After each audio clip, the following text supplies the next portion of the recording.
Hello, everyone. My name is Neha, and welcome to Dropping Your Armour, where we listen to stories from thinkers, doers, and dreamers in the hope of unlocking our infinite human potential. In this episode, you'll meet Prakruti Nanda. She's a PhD candidate at ETH Zurich, currently studying how traumatic memories molecularly impact neural circuits. Prior to that, she studied how hormone circuits in the brain regulate anxiety and social behavior at the University of Massachusetts. She also worked as a senior research technician at Harvard Stem Cell Institute, studying the molecular development of neural circuits. The fact that this intro has left me out of breath probably tells you that she's very smart. But the cherry on the cake is that she is one of my closest friends. We've known each other since we were 5 years old, and if the phrase dropping your armor could take a human form for me, it would look like her. So you know we went deep in this conversation. We talked about her personal experience with traumatic memories, and she shed some light on the neural circuitry involved in fear and trauma. It was truly fascinating to learn how memories play a crucial role in processing trauma. We also discussed the ways in which we can apply this knowledge in our daily lives to heal ourselves. I really loved this conversation, and I hope you enjoy it too. All right, so hello, Prakruti. Welcome to Dropping Your Armor. This is probably the weirdest way for me to welcome you because you and I have chats these days almost every weekend. But I'm so happy that this one is going to be recorded, and I'm so looking forward to this conversation with you. Hey Neha, happy to be here. Yeah, I just echo everything you said. I'm very excited about this. Yes, we talk a lot, and our conversations go everywhere, and I love that about them. So I'm glad that we're doing this as well. Yeah. So, of course, I know you very well, and I promise I'm not going to reveal any childhood secrets of ours. But for the Excellent, people who excellent. don't, do you want to take a couple of minutes to just introduce yourself? Sure, yeah. I mean, to anyone who's listening, hello, I'm Prakruti. So right now I live in Switzerland, and am a PhD candidate at the ETH, and I am from India originally. And I guess I'm from the US as well, because I lived there for many years. So I feel like, it represents maybe like a solid 38% of my personality at this point. But yeah, so that's me, like lived in a few places. Sorry, getting on 30. Oh, I revealed my age. But the That's fine. Thank you for that. and yours. The one thing I said I wouldn't do. Okay, well, there you go. Drop the armor, didn't I? So, um, but anyway, yeah, jokes aside, that's it. Like, yeah, that's me. I love doing research. I've loved doing this for a very long time. Yeah, pretty much it. Amazing. And we're going to talk more about, what you're studying, what you find fascinating, because honestly, I mean, we had a little bit of this conversation before and we stopped ourselves because we were like, oh, you know what? I said this would be amazing to record. So I'm looking forward to exploring that topic with you further. But before we do, we usually start with a light tune in, right? And since I've known you for a very long time, I actually looked to my team to suggest some sort of a fun icebreaker question. And the one thing that the Dropping Your Armor team really struggled with, Prakriti, was your name, and which is understandable, right? Complicated name. So I want to ask you, what are the funniest ways people have pronounced your names? You've lived in the US, you've now living in Zurich. What are the funniest pronunciations of your name? This is a great question. One that like really grinds my gears, I have to say, is Prakruti. I hate that. I hate that. It really is deeply upsetting, and I don't know why. This is a lot, mostly I think this was all the America years. In Switzerland, I've been experiencing it's been pretty funny because here people will, I'll say my name, they'll stare at me. I'll say it again. They'll be like, they'll say, they'll be like, something like that. And then they'll just be like, do you have a simpler name? And I say, no, I don't have a simpler name. So then they'll just say, okay, okay, okay, okay. And then they'll smirk shyly and change the topic like this is as compared to butchering it, which was more the, the experience in the US where Prakruti was one, Prakruti. Those were like, I would say the worst, but yeah, I mean, don't. I know you do have a simpler name. I don't know if you want me to refer to No, no. Okay, I will not, like I said, not revealing any childhood secrets here, but okay, good to know. You Good to can know. call me PN. Anyone can, this is what I say. You can call me PN. And they're like, oh, but that's so formal. It's your initials. And I'm like, well, like, you can do the name or you can do the initials. Those Or are you the can, also probably go by your last name, right? Like I Nanda, don't like like Nanda. that somehow. I don't like Oh, that. It has a really like, like Nanda do this.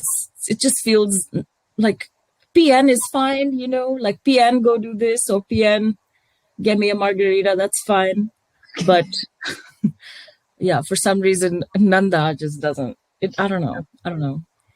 okay. Well, I'm going to call you Prakriti because I can say it. But if Yeah. anyone wants to reach out to Prakriti after this podcast, please call her PN. Um,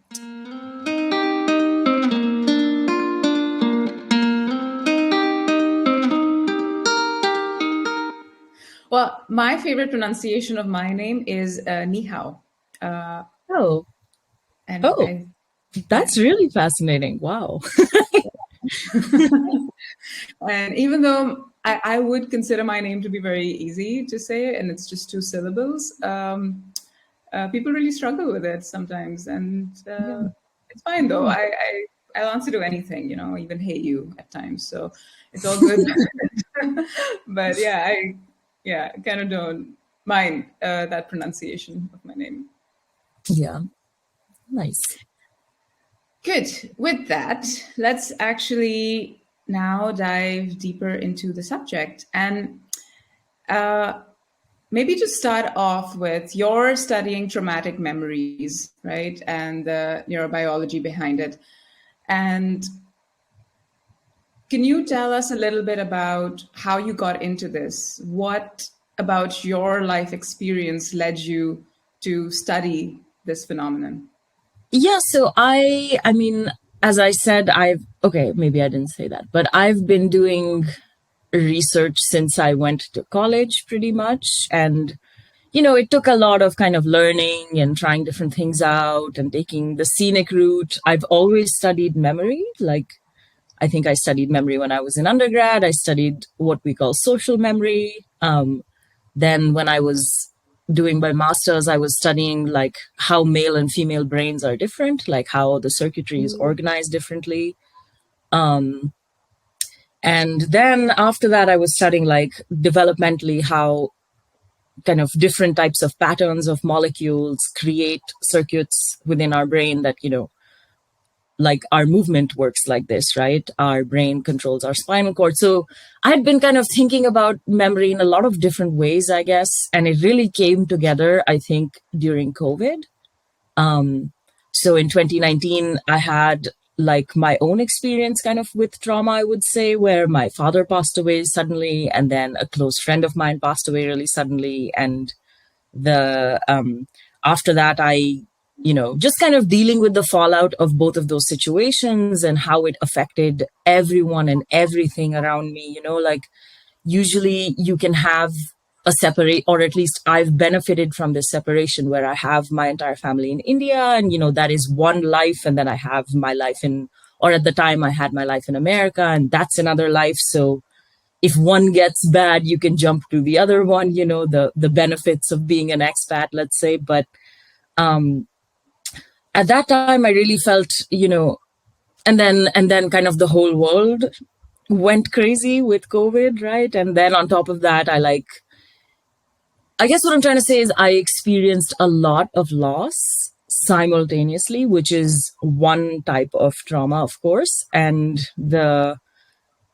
I just found myself in a space, and all of this happened, I would say, like within 5 months or 4 or 5 months. And I found myself in a space after experiencing all of this, like really, it was kind of a fugue. It was kind of, I was stuck in something and I didn't know what I was stuck in. And that really got me thinking about how all of those experiences affected me. And I think I had the benefit of like, yeah, okay, you can think about the psychology or the experience or the impact on people. But, me being me, I immediately was like, wow, I need to think about how this actually affects the biology of the brain. And, how were these memories stored in my brain? And I know, a lot of friends, and this was even true for like my father relative to his profession and my friend relative to things that he did, etc., that they were deeply impacted by the experiences in their lives. And, this has been a field of study within neuroscience, like how experiences shape neural circuits for many, many years. I'm not the first person thinking about this by any means, definitely won't be the last. But yeah, it just felt very personal for me. So I kind of decided to spend my time as during my PhD, like really trying to deep dive into it and understand how are memories A stored in the brain, and B, like how does a stored memory impact behavior. So that's really kind of been my interest. And this is why I do this, I guess. Yeah, thank you for talking about it. And I know that was a very difficult, unimaginably difficult time in your life, right? Losing a parent, losing a close friend, it's not easy, and with so much going on. But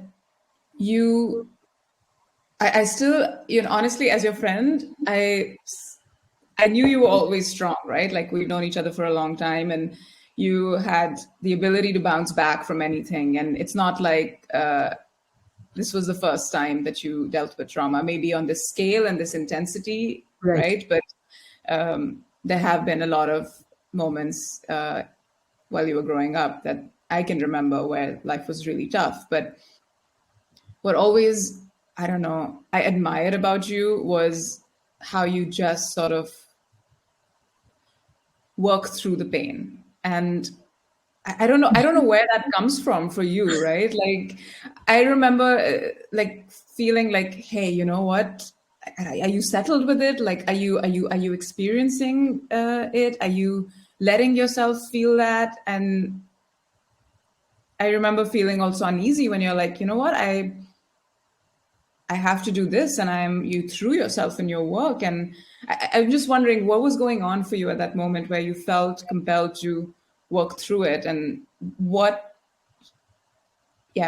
brings that out in you? I think actually, like, during that time after all of this happened, I remember I like had moved during COVID into a new apartment in Boston. I was living in Boston at the time.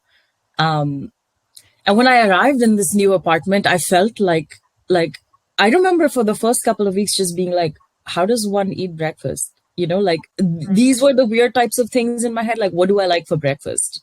And I always love eating, as anyone who knows me well enough would know, like, toast and sunny side up is my thing. That's what I eat for breakfast. But it was just such a weird space where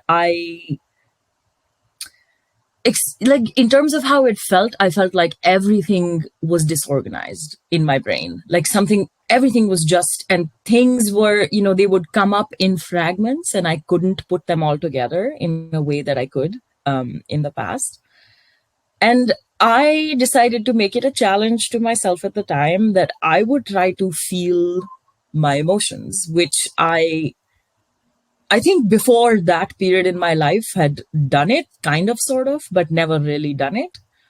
And it involved like, I think a lot of just like letting, if you need to cry, you cry. If you're crying for, a day, you cry. And then as you're doing the action of that, it's really weird, right? It's really like, I'm not someone who likes to like personally, my strategy for dealing with a difficult situation is never to kind of give in and give up. And, like I'm one of those people where I'm always like, there is a solution, there is a solution. We just have to be creative, try harder, try different things. Like that's always how I operate. But that was the first moment in my life where my brain and my body and like gut intuition or whatever you want to call it was like, sit down and cry, So that I think was really interesting. And I, at that point, like, yeah, and it took a lot of effort. Like I spent a lot of days, like I tried to make it a practice. So I spent a lot of days like sitting and staring at a wall, just being like, okay, we're supposed to be crying now, let's cry. And then getting really frustrated with everything. So it took some time until emotions came out or rather I was able to experience them and not and like experience them just to experience them. And then like for me, I realized an interesting thing, which is if you're thinking of a memory, like you can re-experience kind of all the emotions you felt at the time. Like when you start thinking about it and really trying to remember what happened, like detail by detail, you can actually feel emotion by emotion. And of course, this has been kind of done in psychotherapy and stuff before, but for me, it was a very new thing at the time. And secondly, I like remembering one thing started triggering the memories of other things that I had totally forgot, right? So that was a really interesting moment of like, even though it was very painful, I think it made me more myself. And I realized like really the value of sitting with pain and sitting with difficult emotions and not trying to, just like there are so many kind of avenues to blunt pain in our current world, but I think it's really a very adaptive source of information from your body and your mind. So yeah, I don't know. It was just, call this like investigations with the self or whatever, but it was, yeah, I think it was a very, and that really, then I was like, I guess me being me was just really excited and intrigued to kind of think about this really like, how do we take this question and put it in a lab and study it in a real brain and try to understand? Because I mean, of course, many other people have gone through things that are similar, that are worse, right? And I don't know why, for whatever reason, I am able to sit with it, right? For a lot of people, this is not possible. For a lot of people, the trauma is too severe, or yeah, I don't know what it is. Or there's a lot of times like societal pressure to not behave in certain ways, etc. So I, I don't know. I just feel that this is something that like society at large needs. And I know that's a blanket statement, but at the same time, like I really kind of feel it in the air these days sometimes, right? Like we live in a time of a lot of uncertainty. There's a lot of kind of climate related things happening. There's a lot of, I don't know, we just went through COVID and everybody seems to have forgotten about it. Nobody talks about COVID anymore, which I find really weird, honestly. So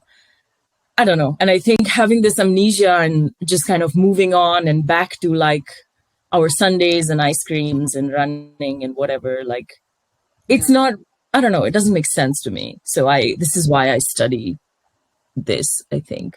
Sorry, I forgot your question. You answered my question beautifully. And I love that. I love that you made your very human experience, even traumatic experience, something to guide your professional research, right? And I think, I personally think that that's where we see a lot of beautiful things come out, when we let our own human experience guide what we're seeking out in the world, or we're putting out in the world, and how we're contributing to this world. So I love that you did that. And I am really excited for your research. I know it's ongoing. You're collecting data, you're analyzing right now, and maybe at a different point when we come together, I'd love to also maybe even have you on this podcast and talk about what you learned. But what you said really resonated with me, honestly. I feel like COVID was also one of those moments for me where I learned the value of feeling your emotions. I think we talked about this. Like, I was downright numbing myself for like 2 years, and it was a great strategy until it wasn't. And Yeah, right? And to feel those emotions after a prolonged period of numbing, and for many people, it's many years, right, right. it's not just COVID, right? It's Yeah, something that you learn, and maybe your brain also supports you in that because your brain is actively trying to protect you from pain and survive. And maybe that's the go-to way, but it's in the long term very detrimental. And I also had why I got so interested in this topic, right? I think I told you that right before I got COVID, like right on the day that I got COVID, that night I woke up in a sweat because I had this traumatic memory in my brain that I didn't know, like that event actually existed, that trauma actually existed. It just popped out in my brain, like popped up in my brain out of nowhere. And I was so confused. I woke up in a sweat. I was like, my heart rate was up. I was anxious. I felt something. I saw this thing that was deeply disturbing to me, and I knew it was real. And it came out of nowhere. And then the next day, I do a test and I have COVID. And I was thinking, like, somehow, like, my body knew that that needed to be released from my brain. And I had really zero recollection of that event ever taking place. But my body knew that it needed to be released because, I don't know, it was on overdrive at that point. But yeah. I found that connection really fascinating between how your brain stores memories, how they can be. I think you probably know this better, right? Dr. Ressler's work, protective memories versus dangerous memories, how they can be protective, but how they also maybe manifest in your body and Yeah. stays. Yeah, I mean, this topic is something that's like very dear to me because I feel, just kind of my opinion on this is that, I mean, yes, the brain stores memories, right? But our brain and our body is very intimately connected. Like they're all part of the same system.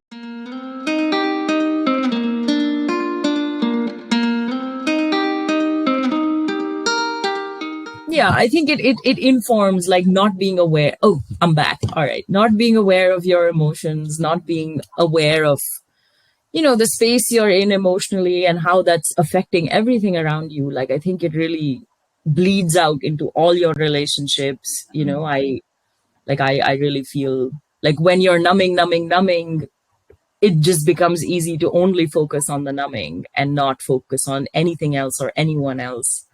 And that's really an isolating place to be, right? And that's such a positive feedback loop. Like you're numbing, you feel isolated, you'll numb some more, then you'll feel isolated, then you'll numb some more. And, COVID was like the masterclass of that whole experience, right? Like, I think, yeah, I mean, technology is addictive.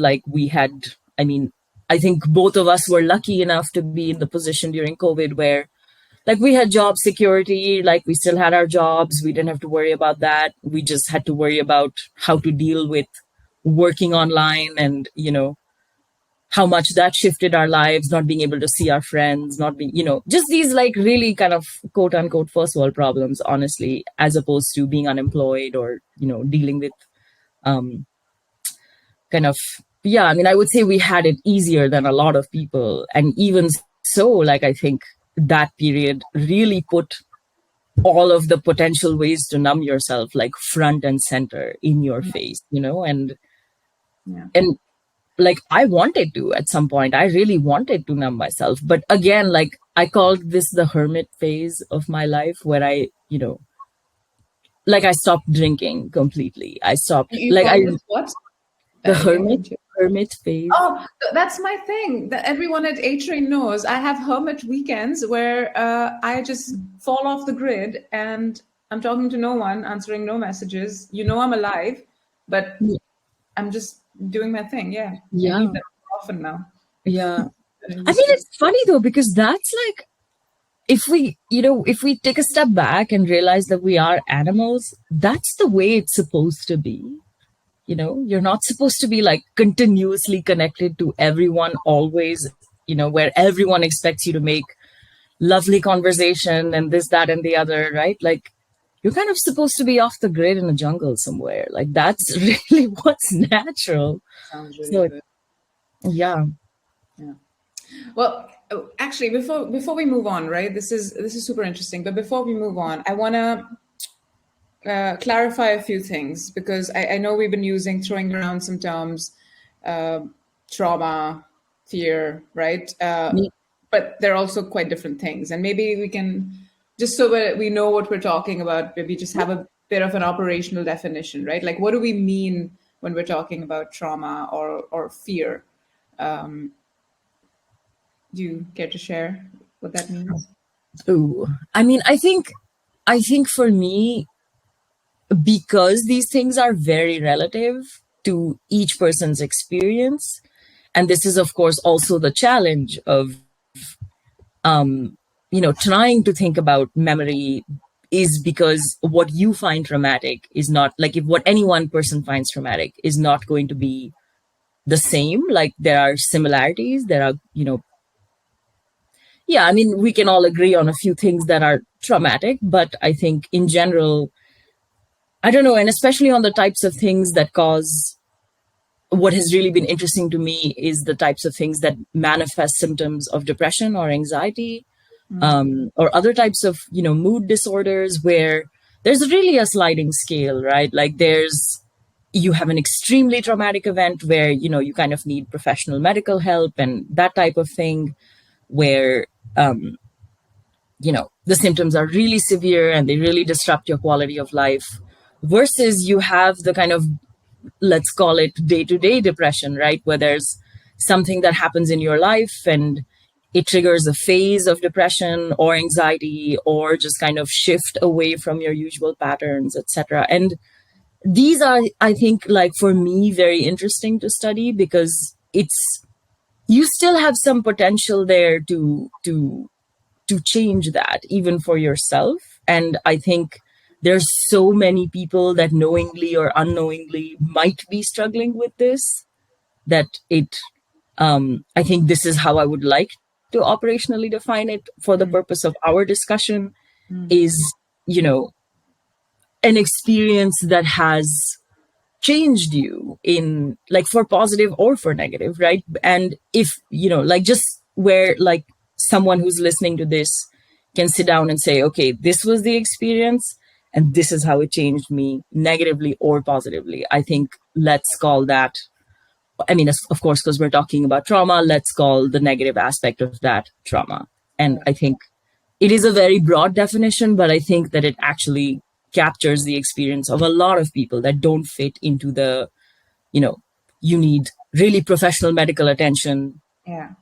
Right. So, like, I want to stay away from that and kind of focus on the general experience, is what I would say. Yeah.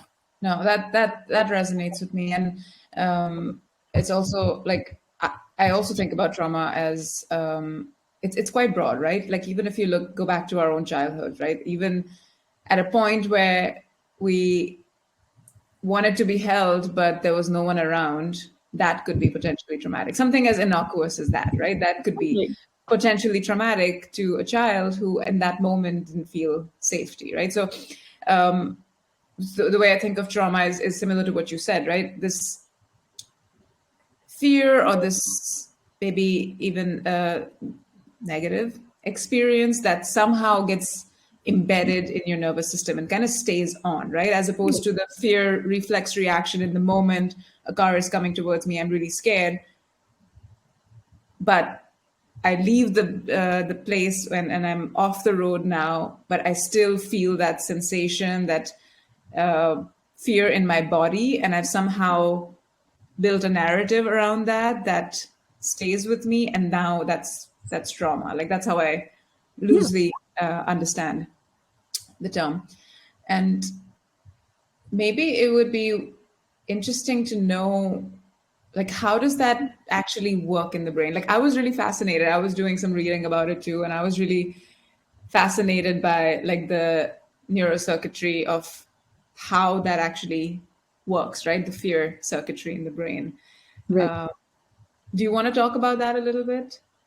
Sure. I mean, I can talk really broad strokes, and I just want to kind of preface with saying, like, really, I think for me, it's a situation on, like, there's a neuroscientist who says this a lot, and I love this. His name is Steve Ramirez, and I'll quote him here because I really like it, where he stands on the shoulder of giants, and so do I.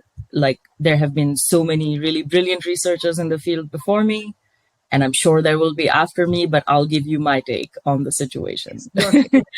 Right. And really kind of what I find really interesting about it. I think so in the brain, we have a brain region called the hippocampus, which is useful for kind of encoding and decoding memories. Like, there are kind of rhythms in how that brain region works that allows us to store memories, to recall memories, like to consolidate memories when we sleep, for example. And then there's also the amygdala, which, there's is kind of a really evolutionarily conserved brain region. And why that matters is, like, it's been there forever. So that circuitry is really refined. And whether, you're a slug, can't remember if slugs have amygdalas, but they have like the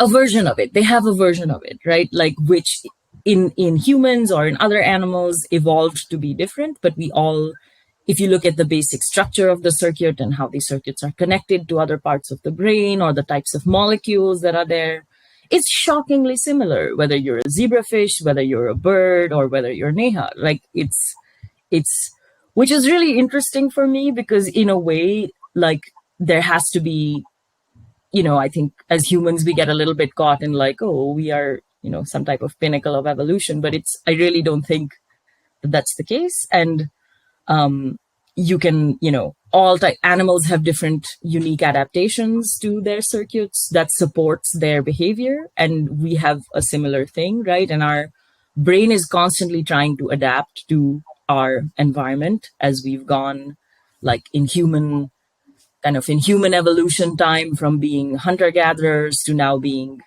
whatever we are now. I don't know what we are, but the ones with the tech necks and the tech necks and the alone together type of energy. Like, I don't know. But anyway, I mean, the point is, so the amygdala is this brain region that's really responsible for encoding fear and for storing fear memories. Like, this has been shown kind of many times by different research groups all over the world. So we're quite convinced that it's true. And I won't go into like making citations, etc. right now, but the the point is that, and also this circuitry connects really deeply to brain regions in the hypothalamus, which are regulating like hunger, energy metabolism, like sensing solute concentrations in the periphery of your body. And like all of this matters, right? Because it affects your blood pressure. So like, for example, you're stressed, right? A brain region in the hypothalamus increases the amount of cortisol in your blood, and you can feel that as the stress response, right? So these types of things are, this is kind of that brain-body relationship that we were talking about. And regions like the hippocampus and the amygdala and the hypothalamus and many others, right? Like, these are the ones that I really care about for whatever reason. But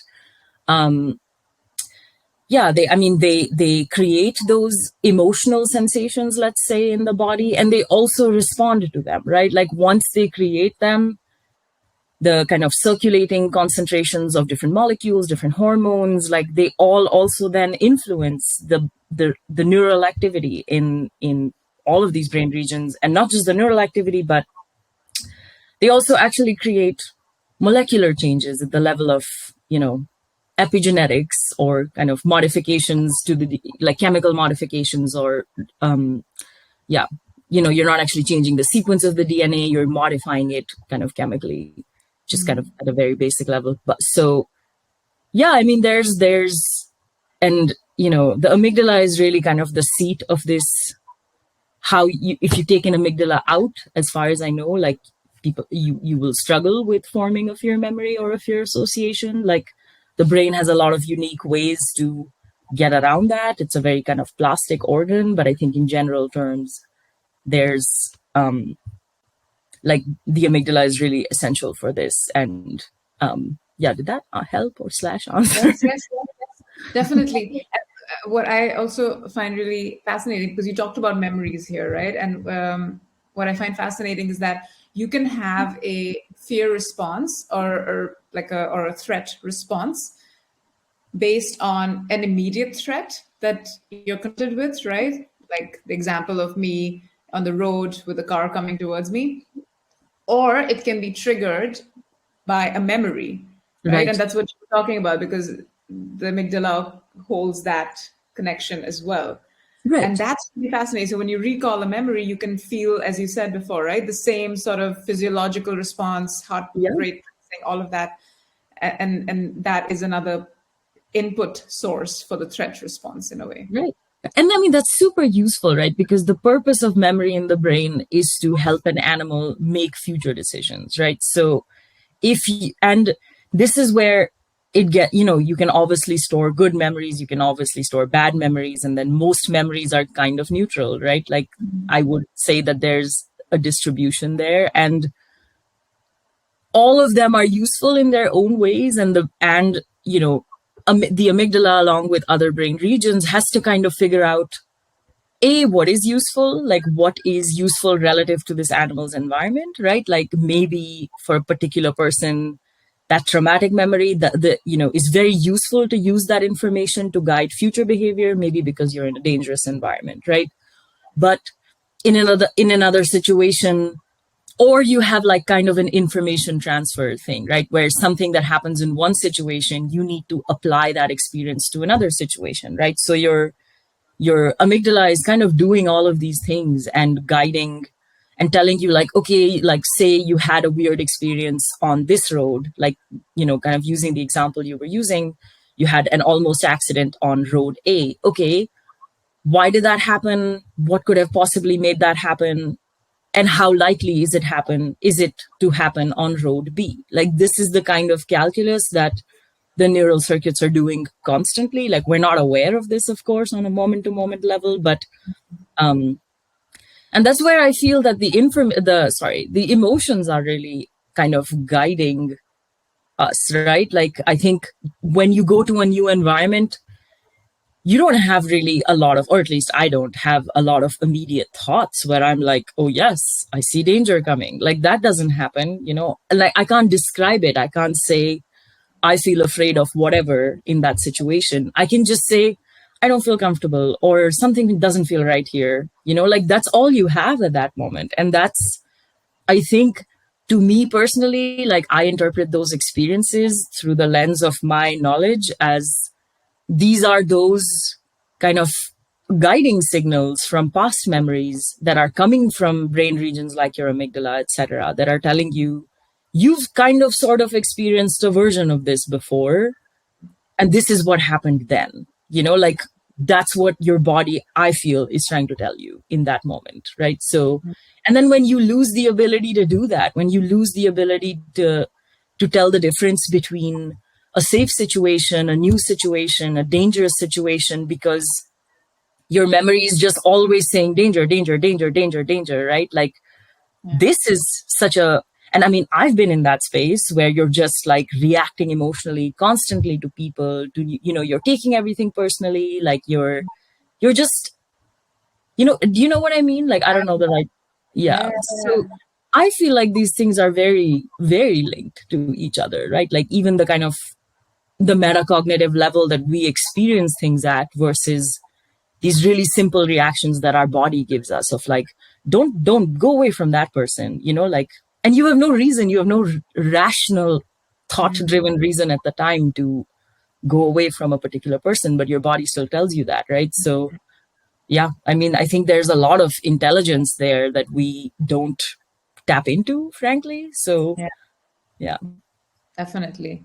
But as I hear, right, it can be very adaptive. Like the memory can serve as helping you stay alive, right? But it can also be really maladaptive when that fear sort of generalizes and bleeds onto other areas, or limits your range of action as a person, because now I don't know, you're afraid of going out on the street in general, Right. which is right, Right. like it limits you as a person. So that's kind of, let's say, that's the sort of the input for the threat system. Yeah. And also just to add to that quickly, right? Like it's such a like, I mean, when I think about these things, it makes the problem of things like anxiety and depression so up in front in my face because I mean, you never know, right? You never realize like how something impacted you until you're avoiding socializing with everyone and you're, you know, like until you've reached that point, which I think is really difficult to backtrack out of.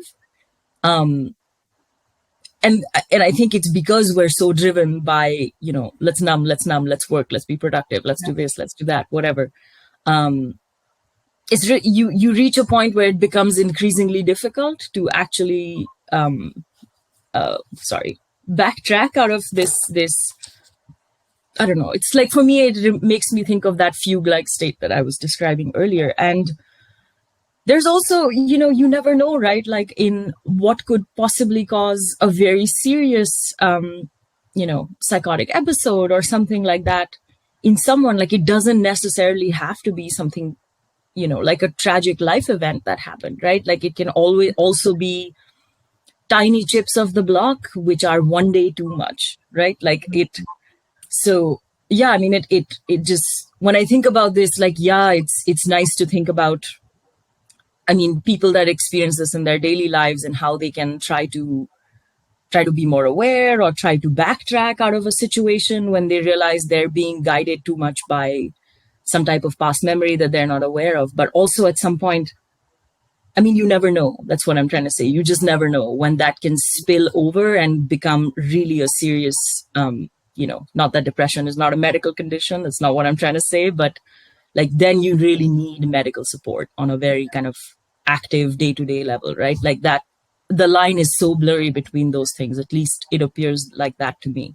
Yeah. So, No, definitely. And it's also, I mean, just to remind ourselves, right? The brain was designed for survival. So there is a kind of asymmetry to what gets coded in our brain, what gets wired and what doesn't, right? Like I find that really interesting that as much as I try to learn German, I am still trying, right? And it's hard. yeah. But it's a lot of repetition before it gets coded in my brain. Like there's like, you know, memorization of the words or whatever. But in a threat scenario, you can now have like one trial learning, right? Like you have like this really acute situation, and now forever in my life I'm afraid of that, or maybe even connected topics. So you do have this asymmetry, and I love what you're saying is that part of dealing with that is just being aware when you do feel uneasy around a person or in a situation, you want to tune in, and like you may not have the answers to why you're feeling that way, but if you go with that, allow yourself to feel the full range of emotion in a safe space, right? If it's really traumatic, you probably need clinical support, and you should go for that, right? Right. But of course, by experiencing it, it could give you some indication of what's behind that memory and deal with it. I mean, in a strange way, like, I mean, I just think that our emotions and these intuitions, right? Like, I mean, of course, emotions we understand better as neuroscientists, but intuition, I don't know, jury's out on how that works actually in the brain, right? But I mean, I think that they're very powerful sources of data about the environment, right? Like, I mean, your body is a sensor at the end of the day. It is, you know, like, for example, I mean, we're both from New Delhi. You live in New Delhi and you are not able to kind of breathe the air that's of not very great quality at the moment, right? And this impacts your lungs. It impacts the function of your lungs, right? So the same way that like your body can sense toxins in the environment and develop disease, I think similarly, your brain and your body together, like they sense experiences and things change biologically as a result of that, right? So I mean, I think that it's always been a question for me, like how can we draw more on this emotional data? Like how can we use that? And the rhythm of it is really different, right? Like it's not like your thoughts at all. it changes, the rhythm changes depending on, your state, of course. Are you stressed? Are you not stressed? Have you just woken up from sleep, etc.? But I always think about what are ways we can tap into this. And also, like, when I have this weird feeling, like when I go somewhere and I instantly have this, like, wait, I don't feel safe here, something's wrong here. Or you feel super happy. You meet someone and you're like, we're going to be best friends forever. I just know it, right? Both of these feelings, I try to, at least for me, I've started playing this game with myself where I try to be like, what does this remind you of? Like, being here with this person, with this moment, like, what is it bringing up for you? What is it reminding you of? And sometimes I can give you a clue, like, why are you feeling that way now? Because it'll definitely trigger some memory, right? Like, where you're like, oh, you find all of the parallels between that and this, right? So, yeah. And as I always joke with Neha, time is an illusion anyway. So, okay, I think we'll need a separate conversation for that. Separate conversation for that. But you're so right. Like recently I met a friend of a friend, and I don't know why, but we just connected. Like after one day, I was like, I love her. She's amazing. She's a brilliant lady, and I don't know. And she felt instantly connected to me, and I was like, what does it remind me of? And we both realized that it reminds us of our mutual friend. I think that it's probably it's not that fascinating, right? We're kind of all connected in the same friend circle, but it actually reminded me of my childhood playing with this friend and just feeling so amazing. And but you're picking up on these, like, emotional feelings, right? Yeah. Like, that person makes you feel safe, that person makes you feel heard, or whatever. I don't know, but these are emotional things at the end of the day. You're not like, yes, she wears the same clothes I do, and she drinks her latte the way I do, and that's why we like each other, right? So exactly, yeah. Sorry, not mocking, No, those are also really great reasons, I guess. Yeah. But okay, so we talked a little bit about the input, right? We talked about what input you have in the fear circuitry, right? You have your past memories, you have your immediate threats, and that sort of gets processed. But there's an output as well, and we kind of alluded to that. There is an emotional response to something, right? We all know of the fight, flight, and freeze sort of response. There's a threat response to it. Right. What I found really fascinating, and I would love to hear your thoughts on this, is there is another connection. So there is a connection with the threat response, but there's also a connection with the dopamine system. And I didn't know about that. Mm-hmm. That was really interesting to me, that the threat system, the fear circuitry, has a connection with the dopamine system. So that's the reward motivation system. Right. And like it made me wonder, right? Like that's probably the reason when you talked about cognitive behavioral therapy. That's probably the reason why that probably gives you a leverage to rewire your brain, right? Like or to rewire that fear response into something that might be more, I don't know, enabling for you.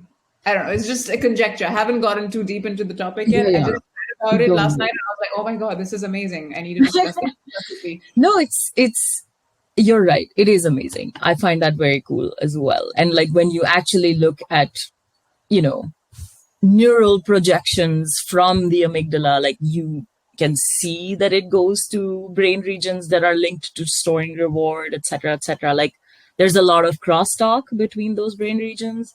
And I think like the reward, when we think about it as humans, we always think of like, whatever, something nice, right? Like but I think for the brain, or at least for the biology of the brain, from the perspective of the neuron, dopamine is kind of the this is important signal in some way, right? Like it's what helps you. I mean, there's many molecules that do this type of thing, but I think the role of dopamine in informing memories is a very unique one, right? Like it's setting up the ability to say, okay, this is important. You should pay attention to this. This is this has some future use, let's say.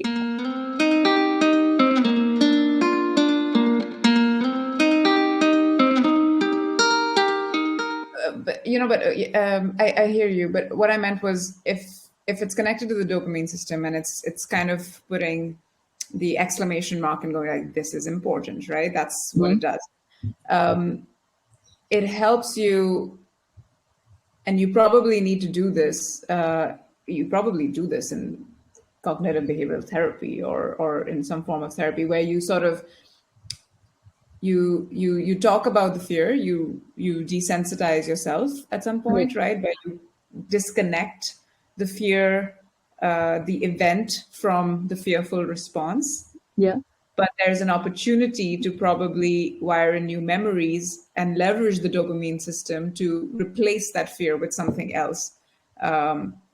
That's what I meant, right? Like the dopamine itself is not gonna do that, right, for you, but it's more of like there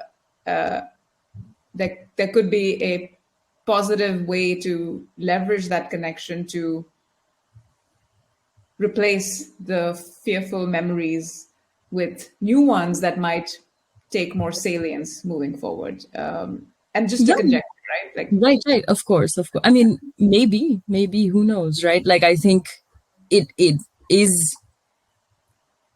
It's definitely an interesting thought. It's definitely something that, like, if there was a way to hack that, I would love to. Yeah. I struggle, like, why the reason I'm hesitating is because I think it's like kind of a dangerous game there, because it's like negative experiences, like on the spectrum of negative experiences to trauma, to like extremely severe trauma, right? Like, if you look at, like, positive experiences don't have that big of an impact on our brain. The negative ones are really the ones that shape the brain and really change circuitry, etc., etc. Not that it doesn't happen with positive ones, just, there's more adaptive benefit to the negative ones being stored and being kind of generalized and adapted to different situations, etc. So I don't know. Personally, I don't think it's a good idea to forget negative memories. I think, I think there has to be a different way to, as you were saying, like rewire or and this is the thing, right? Like, let's assume if you could,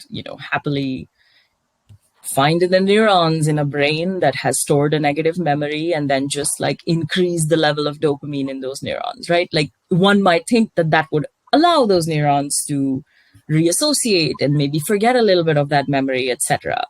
But like the cascade effects of that could be, honestly, I don't know, like totally speculating here in, crazy dream experiment space. But I think, I think you could also then create a situation where things that should really not be associated with each other get associated with each other through this, so like, I don't really know where the line is there. Yeah. You know what that reminds me of? It's this brilliant movie called, I think you've seen it, The Eternal Sunshine of the Spotless Mind. Yeah. Right? Like removing it, amazing movie. Like the removing, and I wouldn't suggest, like there wasn't, maybe I shouldn't have used the word replace fearful memories with new ones, but maybe rewire them to have a different association of those memories, right? So not to, because people who've seen that movie, like it just doesn't work. I mean, simply put, like, I do agree with you, right? Like, if ideally we could locate things and kind of just give ourselves the ability to forget or reduce the impact of a really negative memory a little bit, right? Like, of course it would help. Of course, that's a good thing.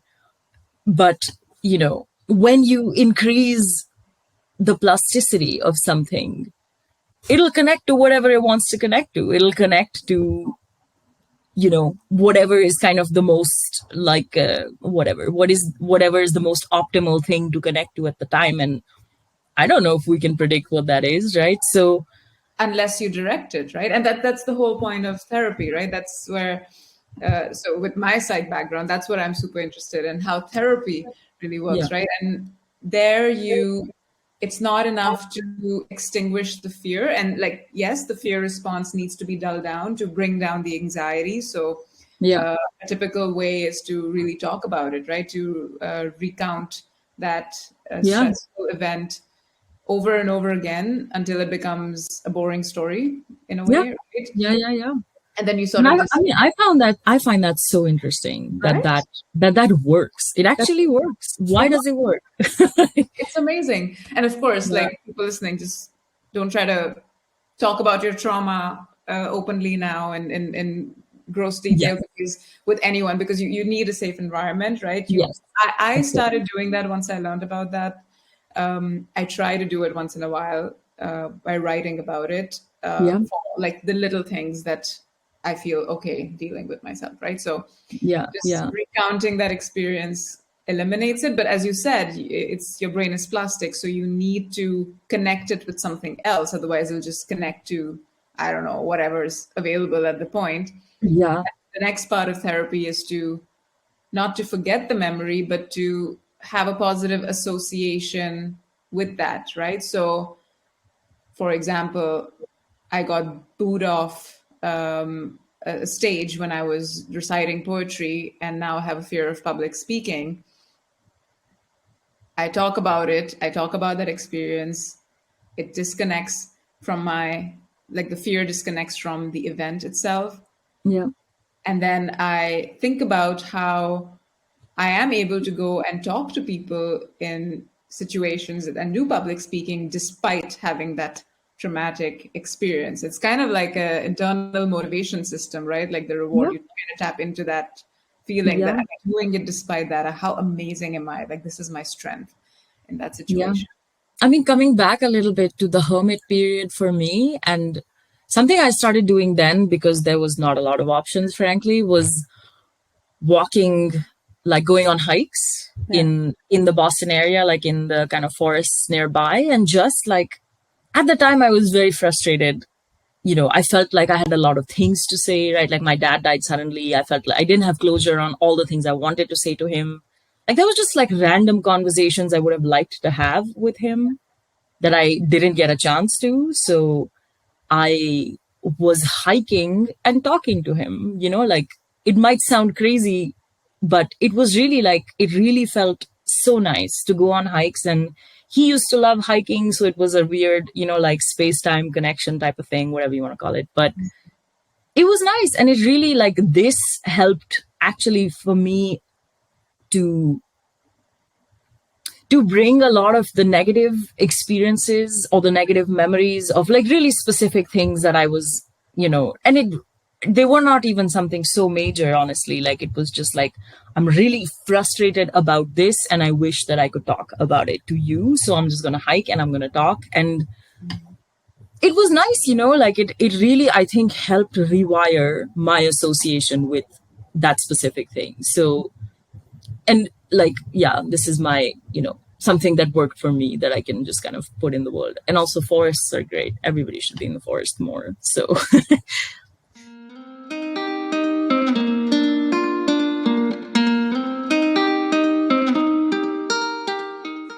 But before we conclude this one, like what I would, and you shared a little bit now towards the end on how you sort of, how your experience of your traumatic time back then, right? And how you sort of came out of it, also knowing what you know about neurobiology.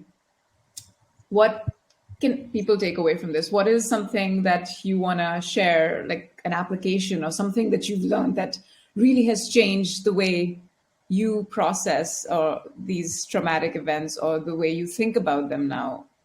What would you like to share with everyone? I mean, I think like all of kind of what I've learned happened in this hermit phase of mine. And I think I always wished, and I tried to implement this in many ways in my life, but like none, let's say, successfully. But I would really wish, like, every time I have something impactful happen to me, like, I could write it on a piece of paper and like put it in a jar, like just the fresh memory of that experience, not the warped, whatever 3 years later version of it, but put it in a jar or write it in a notebook, or, just have that. And that's also like a trigger, right? Like the fact that you wrote it on a piece of paper and you did this action of putting it in a whatever jar. Like I was putting it in jars because I thought it would be a cool like art installation thing. Um but yeah, I mean, just the act of doing that and then picking up that piece of paper later. What I'm really trying to say is I came up with this weird ritual for myself, which of course, like everyone not should, but could interpret that however they want. Is I was writing things and putting it in a jar. And then at the end of the year, I would read through them and kind of like reflect a little bit on how it made me feel, or what, you know, what it brought up, what other things was I thinking about.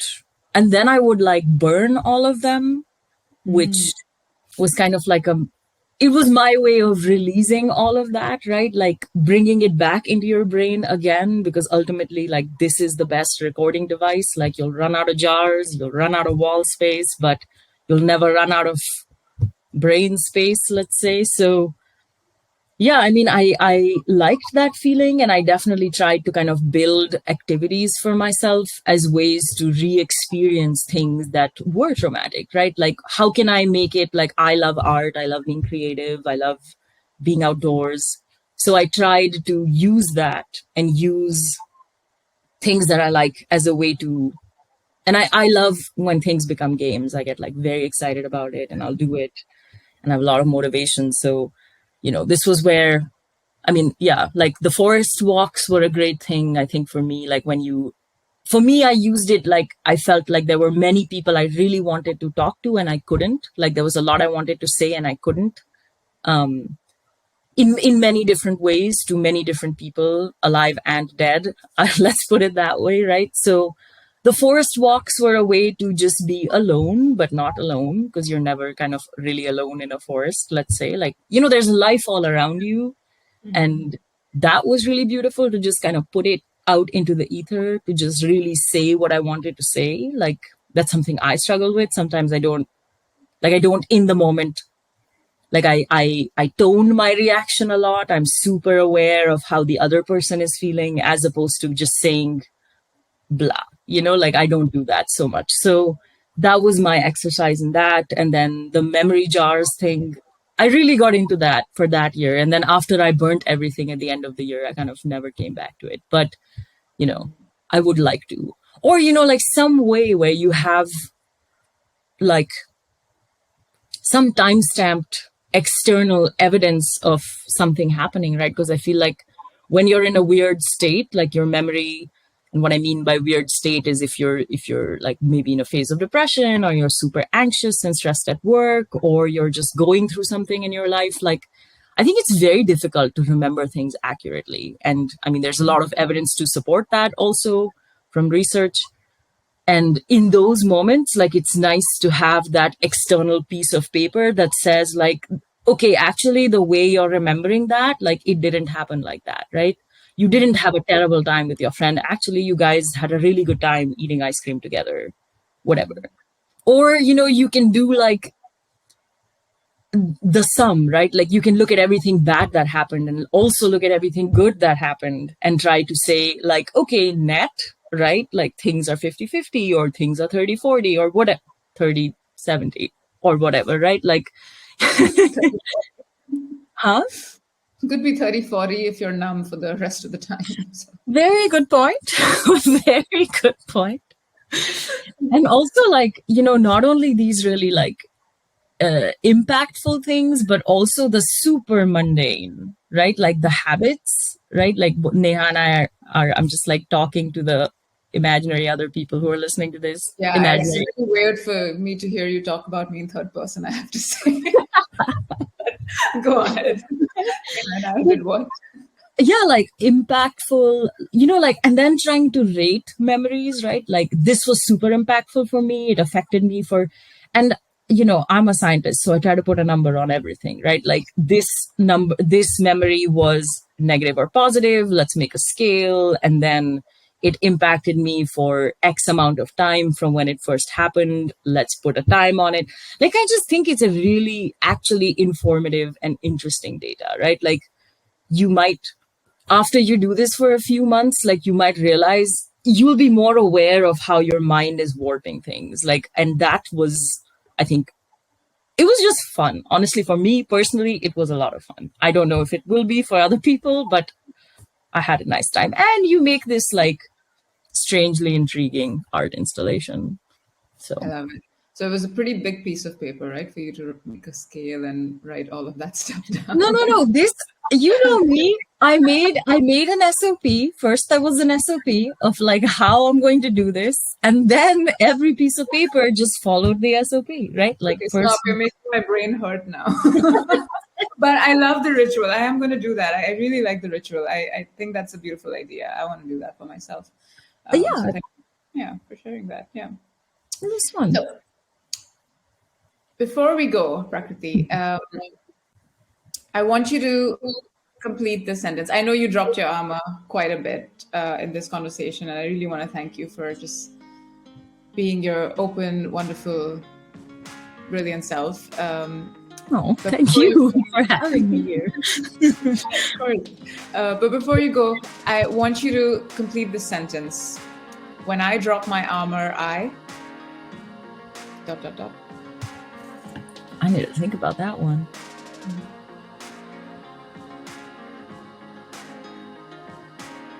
Ooh, I know. When I drop my armor, I'm free.